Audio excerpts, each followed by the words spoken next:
What is PLR? Is it good or bad? And is it an easy path to make sales? We'll cover all of that in this video. PLR stands for Private Label Rights. PLR is a licensing agreement that grants someone the right to sell an asset, like a document, a template, an ebook, a video or audio file, any digital product asset. And there has been an influx in PLR products available to buy in the last few years. But is it a good idea to buy PLR products to use in your business?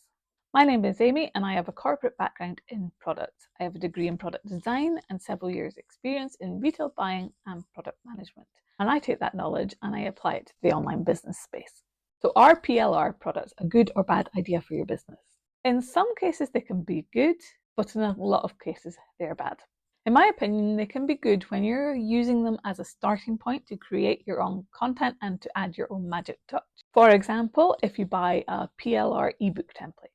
This will save you time from starting with a blank page on the likes of Canva, because although a lot of YouTube videos would have you believe you can use a Canva template to create an ebook to then sell on, that's actually against Canva's terms and conditions. So in this instance, buying a PLR Canva template for an ebook that allows you to use that template to then sell your creation as a digital product makes sense. So when is it a bad thing? As far as I can tell, there are two main ways that people use PLR digital products. They either buy them to directly then list on a marketplace like Etsy, or they buy them to add as tools to a larger group program or course as part of the course materials. So let's switch to customer mode for both of these scenarios, starting with buying a PLR product and listing it on a marketplace like Etsy. So I looked at several products that I know are sold by PLR companies. I'm not going to share the product names or the sellers because I'm not here to name and shame. This is just to illustrate what can happen.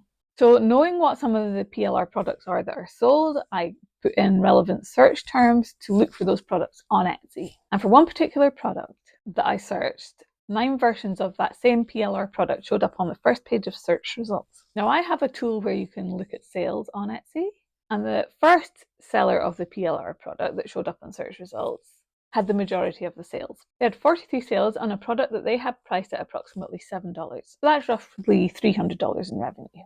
For the rest of the sellers of the same product who had managed to make it to the first page of search results on Etsy, which is no mean feat, a couple of them had made 2 to 4 sales, but most had made no sales, and they had been listing for anything up to 10 months.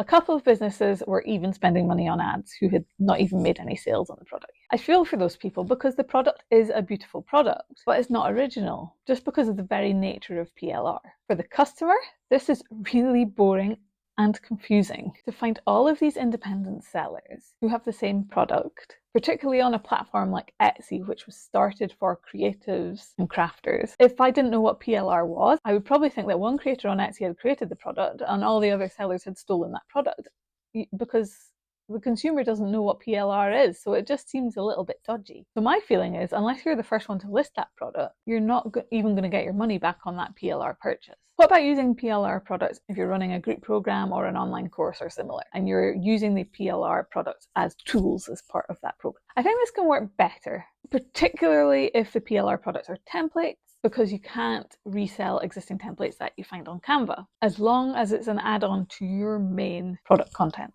One thing to note is that a lot of consumers, particularly in the business-to-business space, if they take one course, they might take another course on that topic as well. And I have seen comments in business Facebook groups about some people who have taken 2 programs and received the same tools in both programs, probably because they were PLR products. Which, as a consumer, if you've paid for both programs and this has been listed as a selling point on a sales page, you might be a little bit disgruntled about.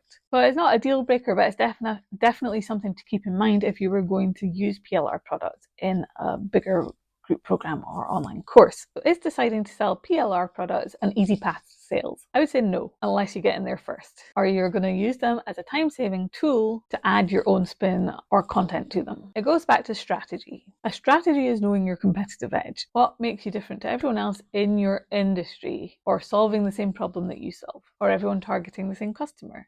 What makes you different in the marketplace? You need to have a unique selling point or a competitive edge to stand out from everyone else. And PLR is the exact opposite of this. It's selling the same thing as a lot of other people do. There is literally no reason for anyone to buy from you over other people. So if you can see my point, and if you want to know more about how to find your competitive edge, then I recommend you watch this video next.